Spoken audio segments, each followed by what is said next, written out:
You're listening to the Home Staging Show podcast, and this is Season 2, Episode 14. This is your host, Cindy Lin.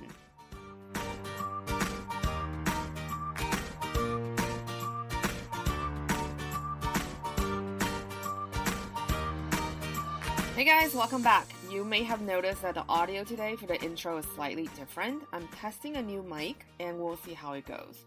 My mom's actually in the next room watching some really loud and dramatic Chinese soap operas, and my dog is snoring very loudly next to me. So we'll see if that makes it in today's intro. Let me know whether you like it or not on the show notes. I would love to hear from you, especially with sound quality. I'm always trying to bring up the production value. We are bootstrapping at this point. When I say we, I mean I, the royal we. So it's always a little bit of struggle trying to improve quality when I have very limited budget, especially since we're only into season 2. So if this is the first time you're listening to the show, I'm Cindy Lin. I'm the founder and owner and chief of everything officer at Stage for More Home Staging in the San Francisco Bay Area. I've been at home staging for almost 10 years. And so far, I've staged about $500 million worth of real estate. And if you're listening to the Home Staging Show, this is where we talk about all things real estate, home staging, and selling your home. Next week's episode is going to be our last show for the season, and I'm going to close the season 2 and the year on the air. Next week is also a solo show, so just me, and I have some major announcements about next year. If you have any home staging questions, feel free to submit them to me.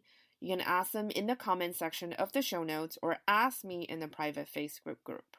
You can ask us both by going to www.stagedformore.com/podcast and select the episode you want to listen to.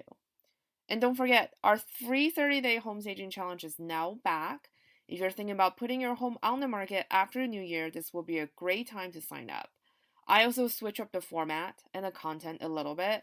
It used to be that you get an email every 3 days, and now you have access to all the content in our private site. So you can either follow the order that I've laid out, or you can switch around. You can jump around if you feel like, oh, maybe I don't need as much work on this step. Whatever works for you. So let me know how you like it. I'm going to link it to our show notes as well, so you can sign up from there. On today's show, I'm interviewing a real estate agent. Her name is Marj Weir, and she has had a lot of experiences working with investors. I know most of you who are listening to the show are homeowners, and you may never want to be an investor. But I think there are a lot of great information and nuggets in there that you will find beneficial for your home staging process. We talk a lot about the typical home selling process for someone like you, pricing the listing, and how that's different from investors and how they approach their remodeling and selling a home. And whether you should remodel if you're not an investor. So lots of great information there, and I hope you will take a lot from today's show. And lastly, don't forget our Stage Your House Like a Pro is now $99 for a winter promotion to beta test out our new membership website. Once we launch the update in the new year, the pricing will be going up. I'm also in the process of adding a couple more styling lessons for the course. If you're thinking about putting the home on the market next year, this is the time to buy that course. You'll get access to the course on December 15th when I finish writing some of the content update and adding additional checklists and materials. I'll put that link in the show notes so you can have access to that as well. So alright, that's it for now. I'll be back after the show and wrap up today's show.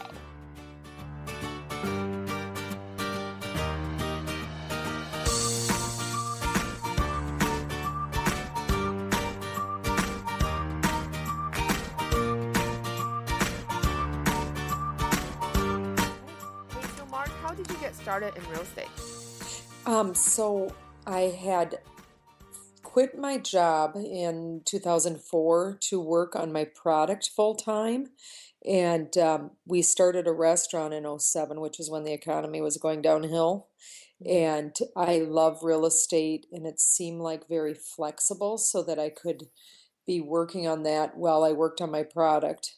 And as the economy tanked, I did better in real estate because I was working with investors that were getting, oh my God, really good buys, and then rehabbing and reselling. So for a long time, that was the mainstay of my real estate, was working on the buy and the sell and going through hundreds of foreclosures and short sales. I see. And then how long have you been a realtor? For 8 years. 8 years. And so, can you tell us a little bit about your local market? Sure. Yeah, here I'm in Minnesota. I'm in the Twin Cities, and this has been the hottest market. In fact, it's been really hard to keep up um, this year. And I've been, like I said, I started in '07, and that's when the market was just literally, I missed the entire high curve. I've only been in real estate since things were bad, Hmm. where a lot of realtors dropped out.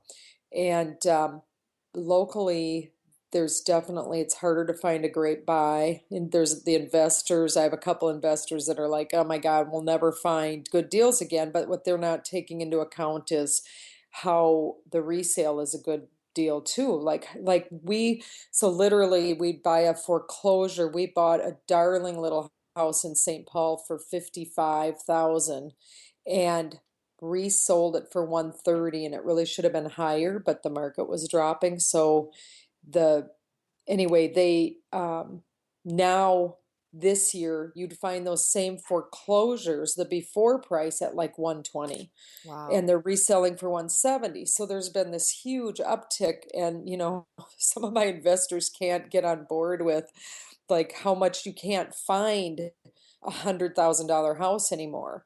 And they're not ones to take advantage of a situation. It's that the market was literally, there were foreclosures. That's why we happened in this one neighborhood, is because I found four foreclosures on one street, and we ended up buying two of them and Wow. redoing. So, for your investors, do they always buy foreclosures? Nope. Estates, foreclosures, and short sales. And I would say our best deals have been short sales. I can explain short sales if you need an explanation. I don't Sure. know how Yeah, much. let's explain it. Okay. Hmm. Well, a short sale is when it's pre-foreclosure. So the people have not been able to keep up on their payments, or they purchased the house at a high market time and it's depreciated greatly and they can't get out of their house. So the bank could be willing to take less than what is owed, and it'll be short of the amount, the full amount of the loan, but they will work with the seller to get them out and to not just like have the house destroyed. Because Hmm. once it goes into the foreclosure process, it costs the bank anywhere, we always would hear 20 to 25,000 in lawyer fees, resale fees, upkeep, taking care of the place empty, busted in Minnesota, busted pipes were always a big deal because in the winter, if it wasn't winterized, you'd Mm. have pipes freeze and then you'd have to redo that. So it would be a risk for the bank for it to go to foreclosure and them to get it back. So short sales, the first short sale I got, we bought that 102,000. The driveway was not even cleared, like you walked over the snowbank to get in. Beautiful house. I love that. I mean, it's still one of my favorite houses. It was kind of very California, very vaulted, and just a great house, great layout.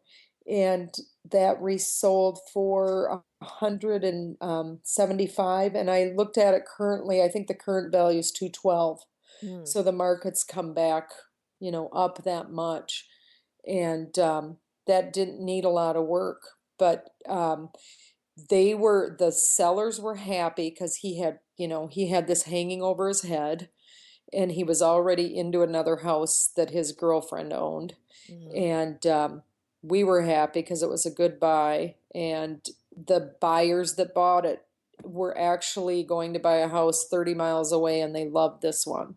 So that's where staging and good photos came into play, because I've had buyers come from all over the place and end up buying our listings, my listings, because we really do the right thing with the photos. Yeah, no, it makes a huge difference. Huge. Yep. Yeah. Yeah, we've seen it time and time again. So it's really heartbreaking when real estate agents tell me that, oh no, I can just take it on my cell phone. Oh, no, but I do take a lot of pictures on my cell phone. So I just recently worked with a higher caliber, but I have an art background, okay? And I Yeah. great photos. And if they're not great, I don't put them on, or I go into Google and I fix them up. But what I hate the most is when they have probably professionals go in and do those stretched photos of some tiny house. Yeah. And it looks like a double wide Hmm. stainless fridge. And it's like that photo's so out of whack. People always come in and are disappointed. It's like, here, like, wow, I did not know this is what I was going to be getting into, you know? Yeah. So, but I do take, I would say, I take multiple photos on my good phone now. I mean, I have a good iPhone camera, iPhone 6, Hmm. and it it stands up to a lot of them. But I do, if they're a higher level property, I do get professional photos taken. And I don't know um, how soon I can get that on, but I'll add a link on my own webpage to some of the rehabs and such, the staging and maybe some before and afters. And you will see this recent company, those professional photos are really good. Like uh, the angles they have and just the camera lens they have. It's much more true to size, but the coloring is really, they've got it down pat. Yeah. And it's less work than me taking them and fiddling with them. Yeah, that's the thing. That's why I was kind of like, it's Absolutely. always worth it to just hire a professional because I think a lot of people don't realize is that how much time professionals spend on Uh, honing their craft, just like we right. are as real Just like estate me. Just like, professionals. right, right. And No, they know what compositions to take, what angle is the most flattering for your particular house, and how to deal with lighting, which is also huge when it comes to photography. That's why I discourage cell phone photography. I think iPhone is pretty good now, but back, even a few versions back, you still can't. I mean, you still will get a very blurry room. The room will look oh, really small and the yeah, color that's is just not bright. And like, and a lot of times too, realtors use those fisheye lens, which I'm not a fan of terrible. either. No. Yeah. And I always go in and edit my photos and lighten Mm, them up. I always lighten up the photos because you're exactly right. Is if yeah. you're taking it on a cell phone, they're going to tend to be dark, even with daylight sunshine. It's just something's going to be a little off. So, Yeah. and my importance with having the cell phone photos to begin with is in our MLS, when you list the property, you go live and then you need to put your photos on right after. You have Mm-hmm. 3 days. Mm-hmm. Well, when I look at those listings, I get a notification the minute a listing comes on if it's an area I'm following, right? Mm-hmm. And it drives me crazy to get those, even my auto email at night, overnight, and know that person put their listing on last night and there's no photos on. It And is. and Yeah. so I do the cell phone photos immediately until I get the upgrade if I haven't got those taken ahead of time. Because a lot of times you'll get a call and they're ready to list and okay, now we have it ready and we want, and you can't get the timing down pat for the professional photos. So Yeah. yeah, it That's works a really both good ways. idea. Yeah. Yeah, just to be a kind of a feeler for now. And I Yeah. also, the other thing I also tell sellers is that, you know how when you take a photo on your Instagram and then you like would fiddle with it for like 5 minutes and like add filter and change the brightness and contrast, you should do that for your listing photos because I mean, no one's gonna buy a house. Well, I mean, that's not true. People buy houses off Instagram now, but no one's gonna buy your house or buy the food that you're eating based on the Instagram Right. photo. There's no like financial uh like consequences for you, right, on the Instagram, but for your house there is a huge financial consequence. Like people will buy your house if your house is well represented on the internet. Well, they'll find your house because right now it's what you're dealing with mostly are when buyers are going online and looking at houses, they might be searching a huge area, they might be searching a little pocket neighborhood where there's a lot of listings. Hmm. This was the first year where there were a lot of listings to pick through, Yeah. That's just been so dry before because people didn't want to put it on, so there were short sales all the time Mm. and foreclosures. And I've been involved in, uh, I don't know, 40 short sales or foreclosure purchases. Hmm. I've never listed either one, and I never will. I mean, it's its own little game plan for Hmm. somebody, but those photos, I've had, I have this townhome for sale now, which is not in some Tony area. It's just a townhome development.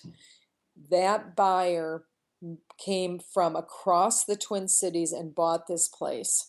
And she was looking in a wide area. She wasn't looking right there. There was no reason for her to move there. It was the priced right for her, and it was beautiful. And Mm. it was move-in ready, and it was just very pretty. And she would have never found that if I didn't have it staged and great photos.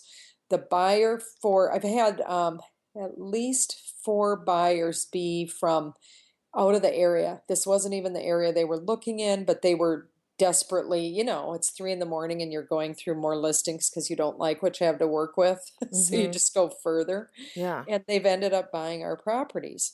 And I know, and I'm not, when I say our, I mean myself and that investor. It's not just one person, it's not just homes I redid. Mm. But I talked to a realtor yesterday who he's from he 3 years ago, 2 years ago, in 2013, I put a listing on that we had rehabbed, and I had rehabbed, made the design decisions, and staged. And he's like, "You had that really glam property. I remember this property. I remember your name from. You had this one in Woodbury, and it was all completely glammed out with those lighting fixtures, and so he remembered it from a couple years earlier. I Mm. had buyers through that came to me and said, I was in your listing a year ago that we couldn't buy at the time, but I want to work with you because I loved that place and you know what I'm looking for." So Wow. that's a pretty incredible, that really says something, and definitely a lot of that was staging. And there's nobody better with Craigslist and Goodwill than me as far as where we get stuff. And, it's just resources that are affordable, but we have built up a stash of furniture that we move around. Like if I sent you 10 listings I have staged, you'd go, "I've seen that picture before. I've seen those chairs." So we kind of keep to a color scheme because that's what all our stuff is. Yeah, no, But that makes sense. I mean, just like how professional stagers who own their own right. inventory, I mean, you are gonna see the inventory repeat, Oh unfortunately. yeah. Yeah. Yeah, and they have there's one in town now that has in our area that's just got I can tell when it's them. They've been doing a beautiful job. Like the furniture is just, it's like, "Oh my God, I love this place." And it takes I have seen there was a house in Woodbury that was your big here it's 300,000. Where are you? Are you in We're in California? San Francisco. Yeah, so there would be a million. I mean, Mhm. our 300,000 is probably your million or more. It was like a 3,500 square foot two-story in a really great neighborhood, Yeah, and that would be above above a 1,000,000. million, Mhm. I would think. But it was all oak woodwork, tan carpet. They had repainted everything, and that did not sell. And then it got staged, and it was just a night and day difference. How much that they did such a great job with draperies and with furniture that took your eye off of all the oak trim. Because when a place is empty, people notice every little cotton picking detail that when you have furniture in, if you have a banged up baseboard, whoever sees that? Yeah. People don't notice that, and they just pick a home apart when it's empty. It does, but there's nothing for their eyes to rest on. So they're Right. gonna start looking for imperfections. But where you Exactly. have a very well staged rooms, they just gonna be so wow when they walked in. Yeah. They're not Yeah. gonna see, like, oh, there's a nick on the baseboard or there's a Right. dead bug on the windowsill. Right. Oh, the bugs on the windowsill. Yes. Yeah. Cleaning is the the main thing is cleaning. Is like if you can't do anything else, sparkle, sparkle, clean. That and I've seen that's really where the foreclosures, I've seen banks rehab places to sell where they've done carpet and paint and maybe new countertops. And so that foreclosure, they've put in money and time, but they have not cleaned the tub. They have not cleaned the grout. They have not cleaned, certain areas that don't get Mm. painted. And Mhm. people just freak out about that. You just gotta have a clean bathroom and a clean kitchen to sell a house. I mean, if I mean, it's just the most basic thing is a clean bathroom and clean kitchen. It just, Yeah, I mean, I always say there's a lot of buyer psychology involved when it comes to real estate, and it's like kitchen and bath are such personal areas that you don't want to walk in a house and feel like someone lived there, right? But you don't want to right, think about it. You don't want to think that somebody has like taken a bath in that bathtub, because right. you're like, oh, that's actually kind of gross when you think about it. It's like Yeah, when you you go gotta. into a hotel, you're really excited, but then you see someone's hair on the countertop, you immediately feel like, okay, I they didn't clean this, and I want to change my room, kind of thing. Yeah. Yeah. So And I yeah, have some Airbnbs, so I know that. Oh my God, it's just like, oh, we missed a hair. But and I feel sorry for those hotel owners that have, 100 rooms to it's do. really hard. Like I understand, but I mean, yeah, I But we I yeah. I was that buyer when we bought our first home, we were really good with fix-ups, right? We were Hmm. very handy people, so it was like, I just want a fixer-upper. That's all we want. We want a really good buy. We want a fixer-upper. Well, I lo and behold, I was like every other first-time buyer I've ever had that says, I want a fixer. We went for the one that was all beige white paint. I think that one was all white, but every wall was painted. Everything was plain vanilla Mm. and it was clean, but it was vanilla. And that's what we bought because then we could put our own paint colors, do our own decor, move on to other projects. And over time, we did projects, but we would look at houses that I'm looking back saying, I bet you they were a great buy. And Mm. it was like, ugh, make my skin crawl. Too much old lady stuff. I mean, the smells, people's food smells, those are Yeah. things that people don't take into account is air your place out, you know, clean, and clean means clean smelling too. Yeah, you can definitely like really turn people off. I mean, it's weird. I know it doesn't make sense when we talk about it. It's not very rational, but our minds don't work in a rational way. We know we're buying a house where else lived in, but to really feel that someone else had lived there, it's a different thing than Mhm. knowing it.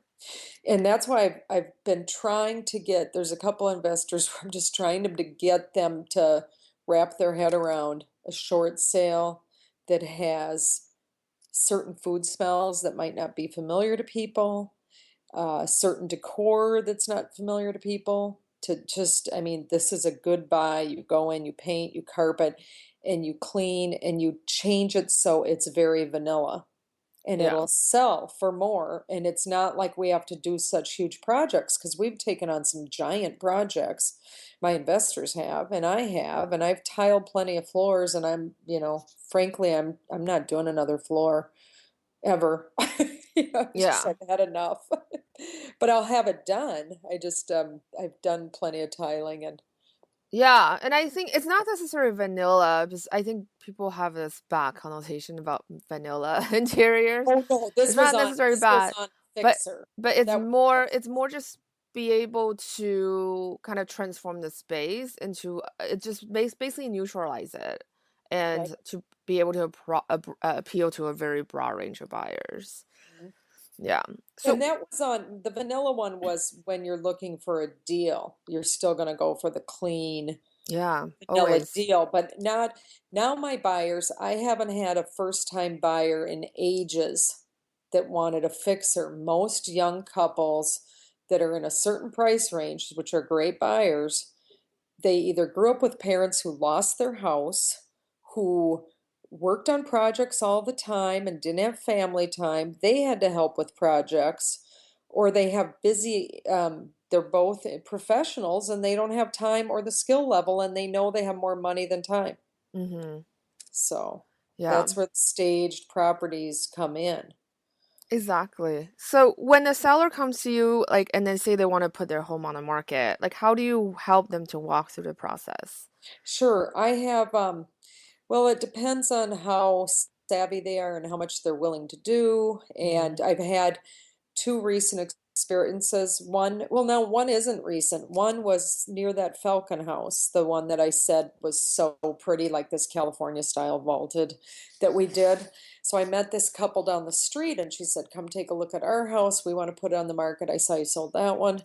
And I walked through and talked to them about getting rid of some wallpaper in a small bath, changing out the carpet. It wasn't a huge house, but it's a nice house. And dark carpet, dark paneling downstairs, getting rid of all this excess stuff that was stored that they weren't using. They stained their deck. It was a little bit more than, it's like, here's what you should do, and then you could do these things. Well, they have decided to stay. They like their house, and when they sell, for sure she's going to have me sell. We're in touch once in a while.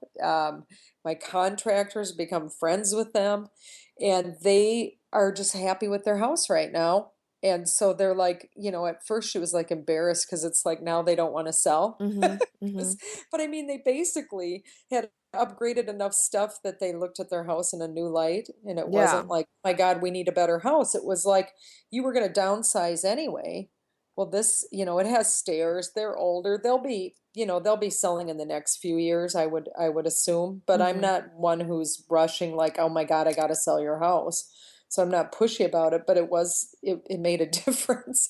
And then I have somebody that I just really pushed them to do. They did a lot of stuff. A lot of it was just moving stuff out. I Okay. see. So Mhm. whether you're moving now and selling or you're moving and not selling, you still have to move. Mhm. So get your junk out and all that stuff. Like I met with an 80-year-old woman the other week who wants to downsize to this townhome I have. And I was like, you have so much stuff. How are you going to do this? How are you going to downsize? What are you going to? She goes, well, I could put that in storage. I said, you're 80. You're 80 years old. Who are you storing it for? Like, you just need to get rid of stuff. You just need to figure this out in your head.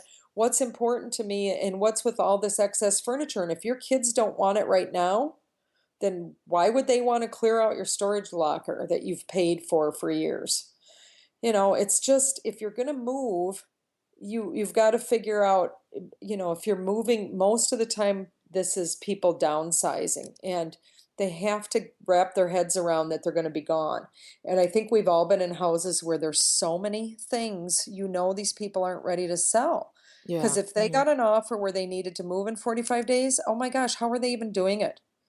And Mm. That's a very so good it's point. Yeah. really important for them to wrap their head around, are you really ready to sell? Because if you're ready to sell, then you need to work with somebody to get your stuff down to a minimal amount. And my daughter does organizing and cleaning, house cleaning and organizing, and so she's a good resource if somebody needs. But there's plenty of those services Mhm. around, and that's something that it'd be a good business to get into because there are so many homes that people just they need a helping hand to figure out they're overwhelmed. And then Yeah. they go into some house that's staged and they think their life will be different when they move into that staged house. But if you're going to bring all your old stuff with, you just have the same house. you know, Yeah, I you think still have to shedding figure is that out. important. Yeah, like Yeah. learning what to edit. And it's hard. Like I moved earlier this year out of my apartment. I'm a single person. I have a one bedroom, and it took me like a whole week. And I didn't like really organize stuff either as much as I would like. I end up just shoving stuff in boxes because movers are coming. We have to move. So that was kind of the yeah. So it we often underestimate the process of moving. So I'm really glad that you brought that up. Well, and I mean, let me tell all, I moved 3 times this year because it was a temporary situation from a house that was sold. Then I staged a house I have for sale now, and I needed something bigger because my kids were moving in with me. And Mhm. we ended up getting a good deal on a townhome that I love. I mean, I just love it here as they plow this first snow and I don't have to worry about it, right? Mhm. But um, I would never, my house is not for sale ready. It's, oh my God, I have a list of projects we're going to do when I get around to it, but it's kind of that cobbler has no shoes. Mhm. It's like Yeah. I live here I'm not trying to sell my house, I'm one level above embarrassed. Mm-hmm. It's like we really cleaned up for Thanksgiving and that's about it. We don't have any Yeah. Christmas decor. I still have to move all this furniture that is staged at this other place when we know that that's for sure going to go through. I have to find a home for that. So it's a hassle. Don't get me wrong. And I'm not good at moving Mm, and I've moved dozens of times. And so I should be better at it, but I haven't moved for a lot of years. And so I feel like you're like, where do you put stuff? And you got to find a new system. And then I am better about not being overly attached because um, I just always can find replacement furniture. I mean, I've always found other good deals. So, it's not the same attachment that I had once. I see. And can you break down the process of home selling for us? Well, the main thing is that I brought up is when people start having an itch to sell, it's like, what's your reasons for selling? So there's, a ton of reasons, but you have to figure out what's the reason for selling and is it a rush? Is it, I have another seller that we met in the spring. He ended up getting some things done to his house after we walked through and talked about it. He's not ready to put it on till this next spring. I guess we met in like June. And Mm, I gave him a list of ideas, and he had projects that needed to be done because you might as well get those projects done before we do this because you're not going to be able to sell without those projects done. So if there's something that needs to be done for FHA financing, which is peeling paint, mm-hmm. um, I'm trying to think what FHA, if it's broken deck boards, steps, peeling paint, it's like a health and safety factor. Mm-hmm. That has to be done to sell FHA financing, and a lot of first-time buyers are FHA. So if you want to grab that market, you have to get that done. And if you're not going to get it done, just realize you're going to get a reduced price. I It's see. it's just so get those things done, and then is there anything I can bring in to help them stage? Is there anything that they need to figure out? Where are you going to? And a lot of times it's a matter of okay, we need a few weeks to box things up and organize. Not everybody's ready to go. Um, I would say almost every seller I've had, I've made I mean, basically, it's like if you want me to list your house, you need to do these things because otherwise, and I mean, I'm not going to get you a good price. It's not going to be my fault, and I'm not going to sit here with your listing and have you unhappy. Mm-hmm. But Right. people want move-in ready, and I had a single guy from a townhome, and he painted, he had somebody paint 3 rooms and then he redid all the carpet and that sold he got a good buy, good seller, good buyer, cleaned. And that wasn't, he downsized so much that it was like, wait a minute, weren't we going to keep that furniture for staging before you? He's like sleeping on the floor on a mattress because he sold his bedroom set, which took up so much room. Mm, I But see. it was like he sold everything, and then it's like, wait, we We need we stuff. We we actually need need stuff. stuff. Yeah, Now too so little stuff. yeah, Cool. exactly. Yeah, But no, we have had that happen oh, before, and then the seller overpacked. And I'm like, oh, we actually need you to take some stuff back because, right, yeah. yeah. Okay. So I want to talk about pricing a little bit. Well, number one, ask what their expectations are, judging by what they've seen, in the neighborhood and such. Two is pull comps from sold listings in the area that are same size, same or better, where do you fall when you look at there's so many photos online now that makes it a lot easier. When I sell stuff, a lot of times I pull most Okay. of the photos off so that you don't have as much to gain from ours, I guess. Like you can't find everything out about what we sold. Oh, like the I don't previous know. It's just pricing a and price. stuff. Yeah, Okay. yeah. I feel like, you know what? Maybe I don't know if this works. I don't know how that's going to work for us if we end up doing others in the neighborhood. Mm, So, then you also pull active comps. What is your competition right now? If I'm putting your house on the market this week, what's our competition and what are they priced at? Mm, Because there's a lot of movement in the market between, in Minnesota, it's always changing because of the weather. So the market will go in early spring. People are just crazy from being in the house and they're out looking, they've been online looking over the winter and then they're just, the first nice day. I had eight couples, eight groups through once when I had a open house on a Sunday in a snowstorm last year, 2 years ago. And it was turned out to be quite the snowstorm. And I just couldn't, I had so much traffic through because, people were just like, oh my God, we want to find a house. And I mean, I got a buyer that day. mm, And they weren't even looking in that area, but there weren't that many open houses. And they looked at, if you put an open house on, it at least pulls a new amount of views. People that are just browsing through open houses, even if they're not going, they might see it and show up.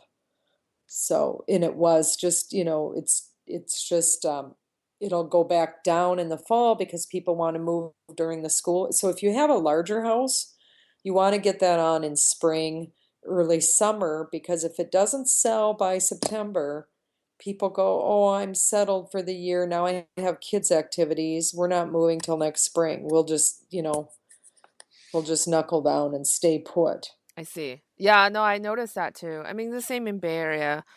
Yeah, Yeah. yeah. Although the listings here are still very hot because I think in general, there's like a low supply, high demand kind of thing. So our area, like the real estate here, it's a little bit different. Right, and your area is just hot all the time, and because of all your tech, Yeah, I think with just I the mean, and it's influx of beautiful, all the it's tech beautiful there. workers, there are a lot Yeah, of it makes there's a high demand. I mean, like houses. I mean, we're looking at listing prices yesterday. I mean, it's like astronomical. It's so different it's than even just last year. Yeah. yeah, yeah. But here you worry about driveways and steps in Minnesota because you get an icy driveway. There's houses you can't put on in the winter. Like, forget it. You can't get up that driveway. You better rent it over winter because no one's gonna come by. Yeah. And so when you Yeah, work with sellers, you walk through the property with them, and I read that you will make staging suggestions to them as well. What type of suggestions do you normally make? sure. Well, mostly it's the cleaning, clearing, and then, think how somebody would live in this room, to do, well, I remember I had this one couple and it was a master bedroom that was so dry. It was so antique furniture. It was so grandma, and it was more like a mid-century modern house. And she got rid of 12 chairs downstairs. It was a pretty decent sized room, but I said, this looks like where a choir group sits. And, there were like all these wood chairs and stuff. That woman went to town. They switched out some lighting fixtures, they switched out sinks. We rearranged furniture, but she got a beautiful bedroom set, bedspread and such for the bedroom and a rug and some drapes, and it changed everything. It really looked so much better because I was really just did not like their furniture in that house because it was so much more Victorian than what needed to be in a mid. I mean, that would have been the best place to stage, right? But there's a fine line between making people disrupt their entire life, Yeah. I agree. and so part of it is like, you know what, unless their furniture is just really bad, I try to always work with what's there and add drapes, add pillows. I have a great pillow collection. And my other collection is I have like, to me, and I know it's not just me, I have like the best collection of silk flowers. And I've had realtors say, oh my God, do not use fake flowers. How awful. They're completely wrong. I've never had an investor lose money, and we use silk flowers all the time. I have beautiful silk flowers, and they just get moved around from house to house. And like right now, in my house, I'm missing a lamp. We had no centerpiece for Thanksgiving. My daughter gets so mad because I just drag stuff out of the house and like, I need it over here. I need it. And I have 6 listings right now. So I'm like just taking stuff. But I mean, you can change a lampshade, but I try to keep it to where you don't paint unless it's like sponged wall, if it's just really an awful color or really dinged up. Try not to make them paint, try not to make them recarpet because if it's a basic carpet, unless the color's really dark, um, try to try to just get the carpet cleaned and keep it and do a replacement. Do a what's the word I'm looking for, Cindy? The replacement where you'd give them some money for closing to add new carpet, the buyer, so that they don't. Because what if you spend the money and recarpet and they really wanted to put in hardwood floors? There's so many people here now that want hardwood floors. And I'm getting floors refinished right now today that because, the carpet was just too rough shape and too distracting, I guess. It just but mostly it's like just clearing and cleaning and doing, a few tabletop groups. But I was in a house over the weekend that I would call overstaged, where they had place settings out and then they had 4 candy dishes on the counter filled each with a different candy. Like it felt like, oh my God, are you gonna buy you're gonna buy our commitment by feeding us candy? It was just too over the top. Like almost like, are you hiding something or it felt desperate. So, do you know what I mean? Where it's like the whole table set with charger plates and it's like, give me a break. Who leaves their house with their whole table set with wine glasses and it was just a bit much. That's all I can say. I think a lot of times, I personally not a fan. Like I usually when we teach home staging, I don't teach people to set the table because I think ultimately we're selling the space, not the stuff in it. Right. And I think a lot of times homeowners take cues from big retailers, for example, like Pottery Barn, but they are selling their plates. That's the difference. Right. And you're That's not why they're selling setting plates. everything. You're selling a dining room. And yes, there's Yeah, room to have, yeah. that you have a big table there. But a centerpiece and a runner, Usually will something like that do is good. very well. Yeah. Yeah. Yeah. But I'm just trying to think over, different houses I've had. But I always, we always stage. So you're just going to make it as clean and pretty as possible. And lighting is that's one thing that I think, be sure you've got light bulbs everywhere. I cannot tell you how many houses have missing light bulbs. And if anything, it seems suspicious, if not just, it's not going to show it in the best light, quote, it's just replace the light bulbs. And some basements where you go down and you can't even find a light switch to turn it on. I mean, that's That's a not going to problem. sell. Yeah. Yeah. And then so it sounds like you stage every listing, right? I've never not had, I don't think I've ever had a seller that I've not staged it, even if they're a normal seller.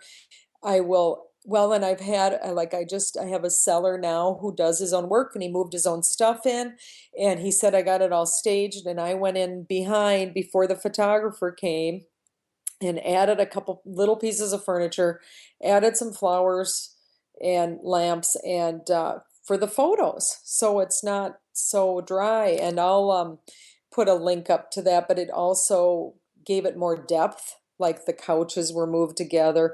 And he hasn't undone it, and it's a matter of opinion, but it's just those finishing touches instead of a blank countertop with nothing on the kitchen countertop at all, that and so I don't want to be, I'm not one that goes in, I don't know about you, but we don't go in and put clothes in the closet.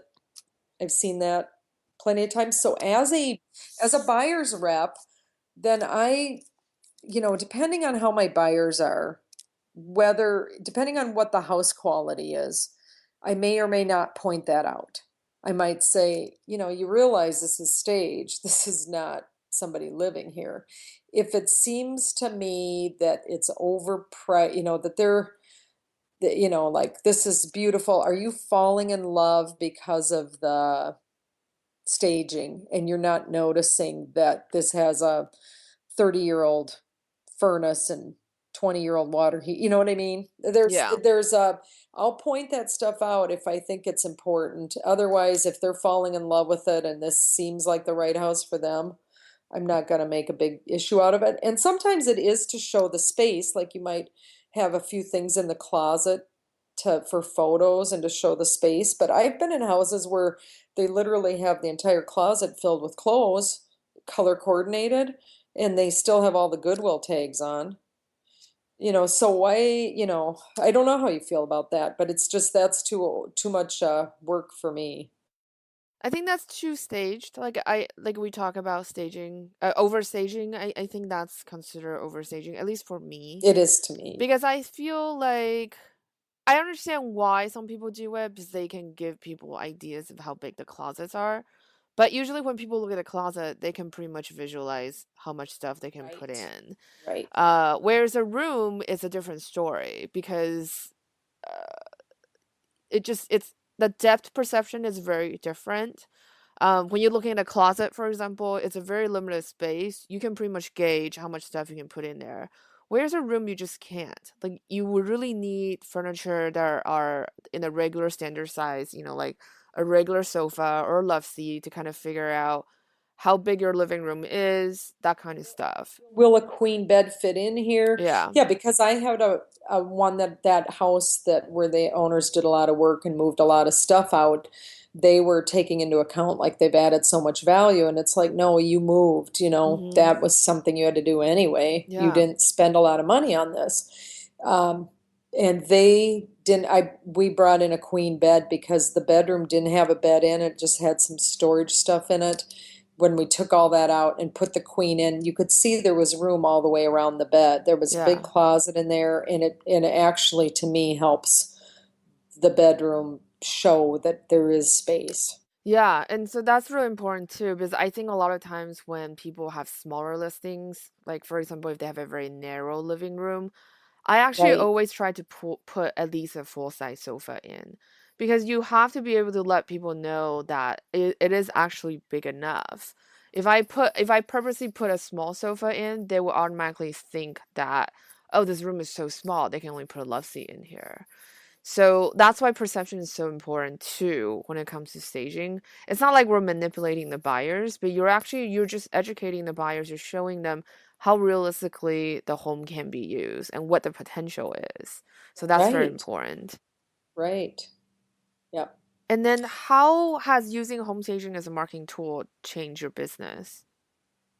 Well, I have a lot of photos to refer to. I'm actually having a little website glitch right now where it's routing back to my main page about me. It's just I have to get that fixed. It just happened this week when I changed out something, but um, I can show owners the before and afters and talk to them about what a difference it makes on how quickly something sells, that how important that is, and you're up against other homes that are ready to go. And in Minnesota, a lot of people, I mean, a smart move is if you are not selling a giant family size home, if you're selling more of a first time buyer home, there's people that go south in the winter. It's great if they can downsize, get everything out, and leave it up to the realtor they trust. Then they don't have to live around having showings. You know how you have to clean everything up, and you might have to get out short. There's a lot of short notice. A lot of us are used to short notice showings because for years we were only showing empty houses. So, you know, it's like you hate giving 24-hour notice, 10-hour notice. Usually it's only a couple-hour notice. And, it's nice if you can do that. I see. And since you work with a lot of investors, what is their process of getting the home ready for sale? Um, to begin with, I find the house for them a lot of the times. I find ones in their area to that usually with investors, the best bet is close to home, close to where you live. It's easier to work on, it's easier to keep track of. There's a lot of time you'll spend over there. None of my investors are money only. They're not like people that just hire, that are just putting up the funds and walking away. And they're not all the ones doing the work. I mean, a lot of it's hired out, but you don't want to buy a place across town, no matter what a great buy it is, if you're going to be over there twice a week. It's just, it's a hassle. And like today, furnace was out in a place, got to go get that thing working again, that kind of thing. But so I help them buying it with ideas on what do you need to do to resell this, and we work backwards. So we look at what should this price be in the end in this neighborhood? What's the most you can get in this neighborhood? And I have had some of the highest sales in given neighborhoods, like the most expensive houses that have ever sold in that neighborhood. But it's not just the investor. You have to please the appraiser and the inspector. So you're not just selling to a buyer, you're selling to a bank and a inspector, So you can't shortcut and do a lousy job with the basics. You can't have problems with furnace, AC, appliances, wiring, and expect to get that sold, because you're still going to have a glitch somewhere along the way. Mm-hmm. So better to do it beforehand. But when we walk through, it's like, how will this fit a buyer? You kind of think through who's going to be our buyer? Is this a first time buyer? Is it a move up buyer? Are they going to have kids? Are they going to, is this one worth pulling all the stops out? You got to work with what neighborhood you're in. So I've been in a lot of houses where they've put granite countertops in a very, on a lower end scale neighborhoods. It's like, so you threw granite countertops on, but you didn't replace the water heater. Mm. What's up with that? You made it look, not my investors, I'm talking about, crappy houses I've seen, where it's like, but I would say, mostly we see good investor rehabs now. And I would say I I think highly of investors, and for the most part, because I have been in houses, there's some in my area I live in, where our investor didn't get it because they allow 15 days or 30 days first time buyers first. People got in those houses and haven't done a darn thing to the outside. And that's just run down the neighborhood. That's the crappiest looking house on the block. People were able to get in even though they were never able to fix up. And so now they have dropped the value in the neighborhood. They have not upgraded. Whereas my investors go in, do a great job, we get a buyer, that house has gone for one of the highest in the neighborhood, and now I've brought up your property values all around. So you need to think, not be like, oh, they're just flippers. And I can't tell you how many times inspectors are like rude about how they are over the line with, like city inspectors, like, well, it's an investor, well, it's a flip. And you can't think like that. You just have no idea how much work sometimes have gone into Yeah. these places. And so we look at it beginning to end. What's going to be your outcome in the end? What do you expect to get? What's the lowest you can sell at and not lose money? Can we at least make that? And then decide how much to upgrade. But we've always put in newer, better matching appliances, and they can be used, and they can be almost always stainless steel. That's still the thing, stainless steel. Yeah. And you can get a full set of stainless steel appliances for under 2,000, and including a microwave range hood. So even at your lower end properties, the stainless steel is really a big deal.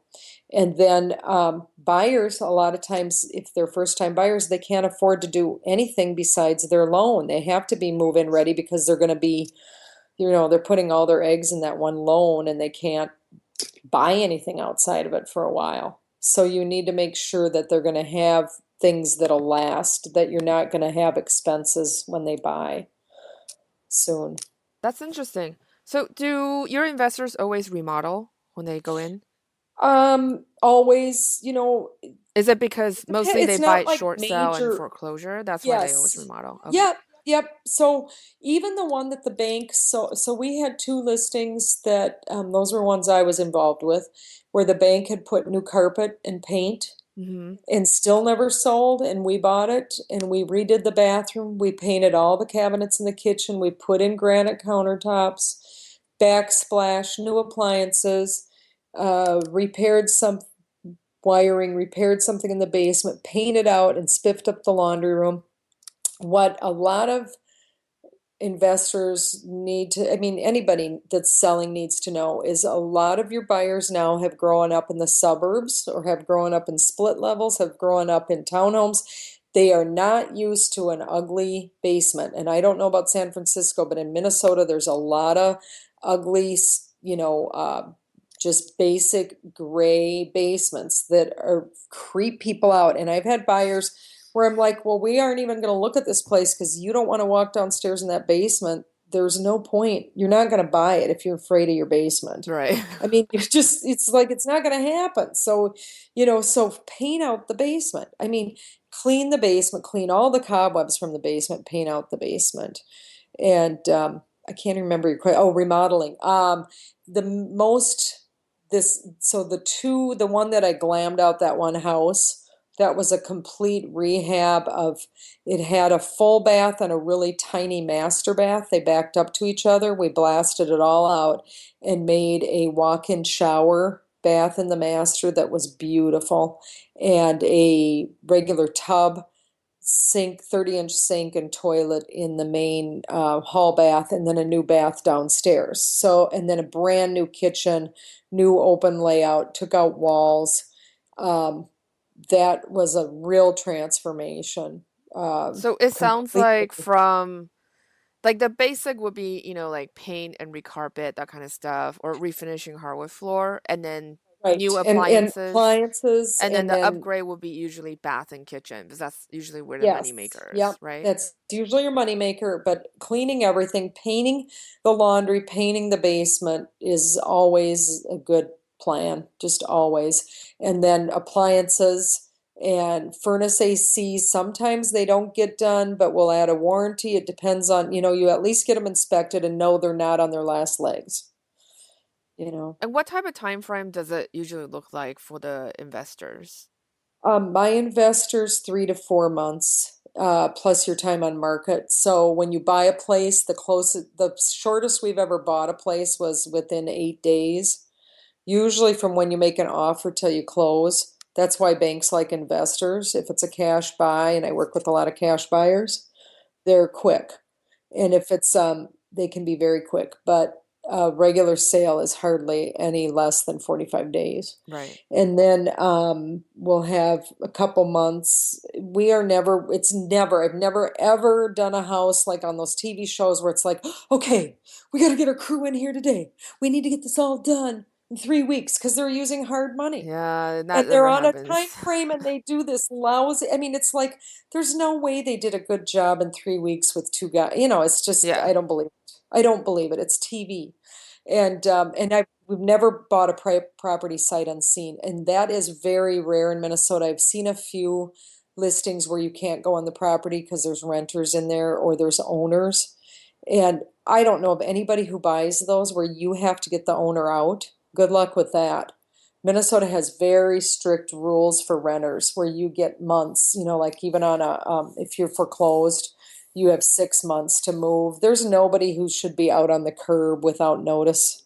That doesn't happen. I don't know what year it did, but I believe in the past it did.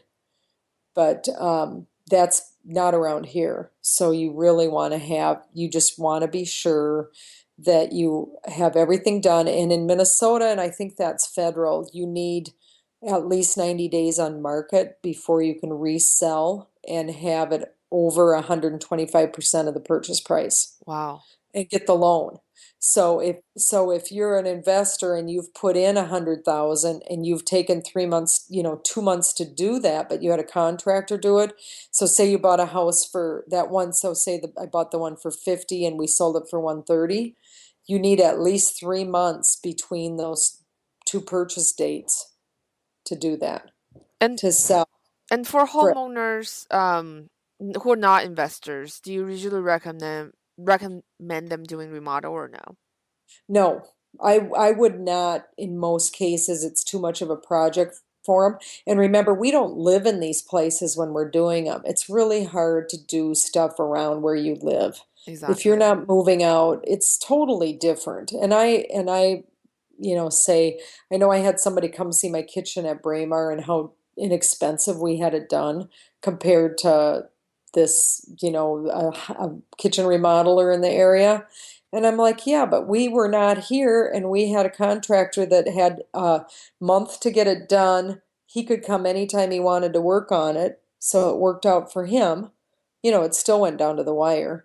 But if you were living in this place and you didn't have a kitchen for a month and you had this kind of mess, It's you're just going to go stressful. crazy. It's stressful. So just forget it. Just pay the money and get it done in 2 weeks. But kitchens are not expensive to redo if you have the luxury of just hauling everything out, putting in your new cabinets and appliances. But not for a homeowner. They just don't get it. It doesn't work for them. Yeah. Um, so I would say, and I don't like it when people put granite counters on old cabinets unless those old cabinets are in good shape and painted or, some reason to have granite that matches. It's just I've seen too many times where it just does looks mismatched. Yeah. So what kind of So, countertop do you guys usually use?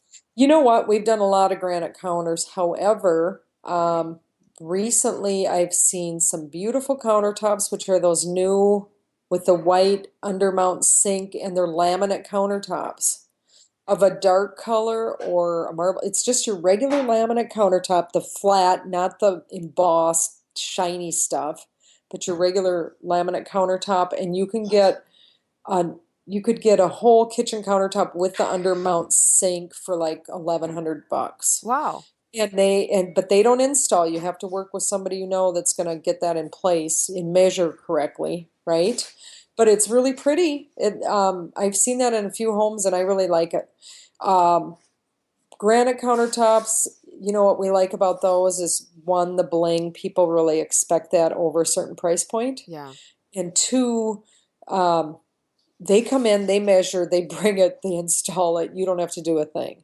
Yeah, it's much So, easier. I mean, it's yeah, hard, it's gnarly if you want to handle it yourself. I right. Those are the things you Right. should just leave to professionals. Right. And Yeah. don't do your own I had somebody who was like, "Oh, we might have a friend who wants to do cement countertops." It's like I cannot imagine something worse than a do-it-yourself cement countertop unless Unless you you're just meant for very a business. handy. Yeah, Well, unless I'm you know what you're very doing. handy. I've done tons of tiling. I know measuring and fitting a mold to do a cement countertop in place.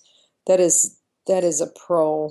That's a Yeah. pro job. No, Although, it's a pro job. You really have to know what you're doing. And if you have worked with that material before, because a right. friend of mine makes cement tabletops, Yeah, well, so because they have they have experience. Exactly. experience. Yeah, then I would recommend it. But if you're not, like, no, it's not. When you're remodeling your house for sale, it's don't if you it's the first time you do it, don't do it. Don't just Don't do it. hire You're a right. professional. Yeah, And even something like a backsplash, if you aren't going to trim it out right, like I have a kitchen right now where we could do a backsplash through the whole thing and you would not see an end. It's from wall to wall to wall. There wouldn't be an end point, so we could do a backsplash. Somebody who doesn't know what they're doing could do a backsplash. But I've been in houses where they did their own backsplash. They didn't even trim the ends, it's like if you don't know what you're doing, watch some videos on YouTube first. yeah, Otherwise, don't do it. Just make sure it's clean and fresh paint you'd be better off. And if you're a homeowner that has, we see this all the time where they've hid the baby toys and the baby stuff in the basement in the storeroom, which just kind of makes it look like, what? Do you keep your baby down there? Because in real life, it's like try to minimalize the amount of toys, don't, and the amount of things you have, or if you're a real cook, maybe, store some of it away where we're not going to find it because it just makes it obvious that there's a real lack of floor space and storage. But as far as remodeling, you don't want to guess what the next person wants. yeah, You exactly. know, So I once had a homeowner ask me what type of brand of appliances matter. Like, what would your answer be for that? In most cases, I would say it never matters, except make sure they match the house. So if you're at a lower end house and you put in the stainless package for 2,000 bucks, that is good enough up to a couple 100,000. I mean, a starter home, that should be good enough for almost any starter home. When you get to the higher end homes, so the 300,000 here, million there, you probably should think about that, but I wouldn't say it has to match. I don't think that's ever a deal killer. Um, Yeah, but I I don't did, think but it's a I deal killer either. no. Yeah, And no but I one's did ever have gonna a buy. buyer Yeah. recently. We just had an offer in, and they were like, "Ooh, Samsung, I like that. I like that brand." And they had all Samsung appliances. Now this was a townhome. I think that kind of made that townhome. That is one place where I would consider staging too, is that if you got a townhome development where there's a lot of townhomes, similar price range, that's one that you really want to have cleared out and staged as much as possible to make yours stand out. Yeah. I've noticed that whenever we worked in like huge condo complexes or like townhomes too, there's usually one or two in the neighborhood for sale. That's pretty much either identical floor plan or very similar Right, floor plan. So right. I usually recommend doing things. I mean, like, yeah, if like having Samsung appliances, that's gonna help you stand out amongst the other listings. Or But don't go staging and buy, stuff. but don't go buy, you know Yeah. what I mean? Don't go buy right at the end unless your appliances are mismatched. And now with washer and dryers, um, don't go buy unless you need them anyway, because now there's front loaders and there's top loaders. And I got the new set that's the front loader technology with the top loader access, and I really like them. But some tiny person probably couldn't even reach in that thing. You literally could fit a body in my Mm. washer. Yeah, It's, so it's huge. yeah, just play it by ear and then see Yep. ultimately you have to know your buyers. That's what it comes down to. Yeah. Like any of these preferences that we talk about today, it really comes down to your buyers. Mm. If the homeowner has zero budget, what would you recommend them to do? Well, there's two things. One is clean. Hmm. I cannot emphasize that enough. Clean the grout, clean the tub, clean the bathroom, behind the toilet, in the toilet, everywhere, and keep that spotless. And the same thing with the kitchen. And clean out the garage. Just clear stuff out, take it to Goodwill, and while you're there, you can maybe get a couple cheap things that if you need, pillows or something. I mean, I find lots of things at Goodwill, but it's mostly just cleaning. Borrow stuff from friends if you need to stage, and if you have to do it yourself. But also, if you need to paint and you know what you're doing, here we have recycled paint. We have hazardous waste. You can go get free paint, Hmm. and they strain. It depends on where you go. You got to ask, but some of ours they strain the paint. It's good to go. There's other places that don't, so you got to make sure. But you'll find other people's buying mistakes that are really good quality paint. Yeah. If you have only one room or one wall, and sometimes they're the 5 gallon. There's 3 gallons left because the professional painters maybe got paint for a certain job, and when they're done, they haul it there because they're not taking it to the next job. They just would end up with gallons and gallons of paint. So Yeah. that's one thing that you can find good free paint. That's very cool. And then what are some of the common mistakes that you see homeowners make? Unfinished projects Oh, yeah, I've seen and, that. and the poor workmanship. Where the just like I said about even so much as a backsplash, I can visualize right now two backsplashes where it's like, oh my God, this looks terrible. And then you wonder what other fixes they did and if they did a good job. Mm, So it's like you just can't make enough excuses about your unfinished project. Whatever you can do to finish that, that's the most important thing first is to get, and I'm trying to think of examples. I just don't have one than my own, like we had projects galore, and it's like it's so hard to do that last 10% that you didn't get done. yeah, That no, you I've didn't seen get that. done. I've seen homeowners DIY projects gone wrong or never finished. We had a Right. client, the husband was a contractor. So there were a lot of projects in the house that he did it himself, but he never finished it because, for example, they had a closet, but he never finished out the trims and he never painted Yeah. it. So it just looks like somebody literally built a plywood closet in the corner of the room. Yeah, Um, and so yeah, get somebody in there to finish it for you. It's money in the bank because it's just going to be one of those things that they're going to go, well, I think we should give them if they want to buy it, they'll give you a low ball offer. And your yeah, realtor for sure will say, "Hey, good luck because now we have a buyer. You should take it." yeah. Because we're not in San Francisco. Well, that goes It's everywhere. I think buyers always look for excuses to bring the price down, and so don't give them those oh excuses, my right? God, every seller wants top dollar. Every buyer is cheap. I don't care how much money they have. Every single buyer. It floors me how much somebody will fall in love with the place and then go, I think we want to offer. And I'm like, are you kidding me? We just looked at it. It's like, but and I've lost out. I had one that wouldn't come up $2,000 on a nearly $300,000 property, and she lost out. And he got 12,000 more with the other buyer, and she screwed up. And Oh, it's like, think about, are you going to be crying if you lose this place? Are you going to be kicking yourself for that couple $1,000? it's hard. So, It's hard. There's yeah. so much emotion involved in the transactions. Uh-huh. Yeah. And then, what are some of the common mistakes you see when homeowners stage their listings themselves?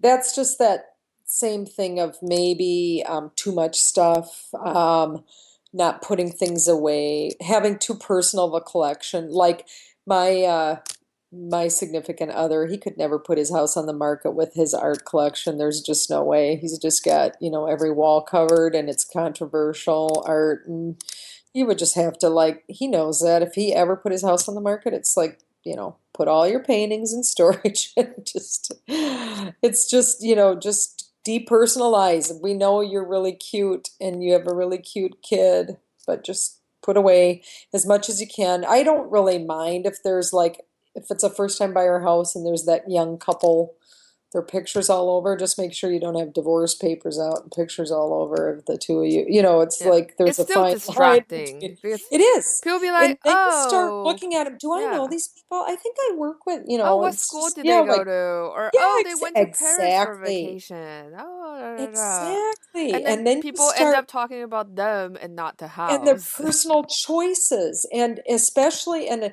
it's like if you have a different, and it's, I'm not picking on anybody, but it's like if your culture is different than the plain vanilla, put away the only thing I see that works for staging that might be different out of the box is the massage table and the nice therapy room. Oh, I But see. otherwise, Okay. if you have some kind of shrine, put it away, pack it away, or hang something over it, or Yeah. it's just there's certain things that it's like people get weirded out by certain things, and I can't. And dolls, oh my God, right?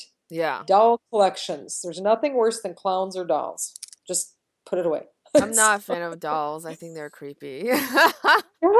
And but it's distracting, It is it's distracting. interesting, but it freaks people out too much. It does. So. And then what are some of the things that you wish sellers know before they work with an agent? Just to get the agent involved months before they're ready to list. Years before, if I have a couple that are like, hey, we're thinking of downsizing in a couple years, and I went over and we talked about them. They wanted to redo their bathroom, and they were back and forth on what should we do with it, and I weighed in on with the husband that I think his plan's better because and here's some things to do because you could still enjoy your house for a couple of years, and it's like, yeah, you don't want to do tile and then 5 years later sell it and that be out of style. Yeah. But if you're within a couple of years, maybe you can enjoy your house for a little bit. You might just love it. but at least a month or two before you're listing about what can you get rid of, downsize, and wait, is this the best time? Should you rush to get on the market? Because I for some reason I got a lot of calls in September about putting houses on the market, like they've seen the market move. It's like it's But September. September is too late. Yeah, sucks. Can we wait until spring? Because I think it'd be better. Yeah, And so I've had a couple that have sold right away, but I have a townhome that's um over 55. Oh, I've hardly had any showings, because they're all in California right now, Florida and like Arizona. vacationing and The stuff. buyers, Yeah. they're living down there. And they can't go out in the snow. Oh, I see. Well, I'm nearly 55, but most of the buyers that are looking for the one level townhomes in a development like that are older. I see. And you just, yeah, it's like try to find those people right now. So, Yeah, it's tough, but especially holiday time. It's definitely rough. Yeah, yeah. I can see that. And where can our listeners find you? I have my website right now is marjweir.com, marjweir.com. And my email's on there. There's some various ways to find me. I will get some before and after Oh, shots that'll be great. on there. I'll link it Yeah, in the I show don't notes have, too. I pulled up one that was like all these before and after my listings. Well, sometimes after so much time, those links don't work anymore Mm. because they're through MLS. So I need to do that a better way. But then you can see some of our before and afters. Oh, And so I will get that link down there. And then I'm also doing a light shade thing, lampshades that I'm working on with a manufacturer. So I'm all excited about that. If do you want anybody, to talk, or can you talk about it? um, I don't have it ready to go enough because we have a problem that we have to overcome on how we're making these. So it's still in an early phase, okay? But I have Easy Light Wraps is the website if they want to sign up to just be on the list when I have things figured out. It's something that you can change out a room in literally, it'll be like under 25 bucks, under 10 minutes with this lampshade. So it's Easy Light Wraps is my website. Easy Light Wraps, WRAPS, easylightwraps.com. But that'll also, you could just go to my main Marj Weir page and let me know there if you're interested. It'll be really good for rehabbers too. So it's like a quick fix for stagers, rehabbers, and homeowners and renters. And how does it work? I can't, Oh, I you can't can't talk about it say. yet. It's just because it's so, in some ways it's simple, in some ways it's not. I have to get these details figured out, but you'll love it. You'll Awesome. be one of the first to know. I'll make sure whatever list you have, That's awesome. because it's something that I've noticed over time being involved in so many rehabs. That's very cool. So, yeah, yeah. I have another invention. When I had quit my job to do real estate, I was never going to do real estate. I was going to be a millionaire way before that, but I haven't, that's still in the works and it's going to happen this year. And that's on my main page too. So I have a patent and I've been down that whole process. So this is a different product and I kind of know what steps I need to take. And I'm just not ready to put it out there yet. That's very cool. Do you want to talk about that product really quickly? Really quickly, it's Prep and Serve, prepandserve.com. So what it is it's all your food storage, many different items in one box under one lid. So one lid seals everything. So think when you go to Subway or Chipotle or any of those places where they're making food in front of you, Mm-hmm. it's to do at home in your own fridge. It's one container with multiple containers inside. It's under a grid pattern lid. You can put dry goods, wet goods inside that box and pull it out and make a meal in minutes. So it's like for healthy eating, for salad bar, if you take food out to your deck or your family room. It's for realtors that have to bring food for an open house. Mm, that's a good idea. Yeah. Yeah, yeah. So there's a million uses, but it's an expensive one to get made, and it's been a long time to market. But I have some people I'm working with now that this will happen this year. So that's Prep and Serve, and that's also on my Marj Weir page. So I'll have Great. everything there. And then, Thanks. It is. It is yeah, very it's cool. very exciting. It's just such a long route. And I would have never done real estate. I would have never opened a restaurant if I didn't have that go awry. And I really love real estate. So That's it's great. working out. Yeah. And so our last question would be, what is the one tip you'll give to homeowners who are thinking about putting their home on the market? I would say meet with several agents before you sign. Just do a little homework first of looking people up on their on these online websites. Read a little bit about them on these, Zillow, Trulia, Realtor.com. See what you can find reviews, meet in person, meet them at open houses, but at least talk to probably a minimum two agents before you sign on the dotted line. And then have that, really work with that person on them. Go with your gut feeling, is this going to be the right fit for you? Are they in your area? It should be somebody in your area. You don't come to me for selling a house on the other side of town. If I get somebody that wanted to list on the other side of town, I would send it off to another agent I know well there. But I've had a few far away listings where I didn't have to do much, where it was, where they lived nearby, they could have their house ready to go.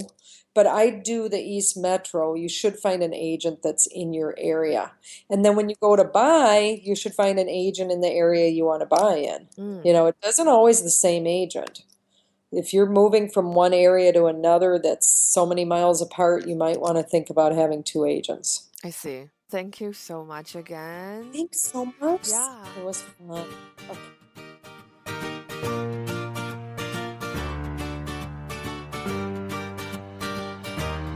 So that's it for today's show. I hope you had enjoyed it. I think one of the biggest lessons and takeaways from today's conversation is that, well, A, you want to know your buyers really well. B, you want to make it easy to buy. And C, you want to make sure your listings look great, clean, and presentable. Lastly, invest in great photography. This includes photos that are well lit, well composed, and edited before going on the market. Thank you so much for listening. Don't forget our free 30 days home staging challenge is back. And we still have our winter promo going on. That's going to be ending soon. And also, I'm currently looking for more guests to be on the show for season 3. So if you know anyone or want to suggest someone, please let me know.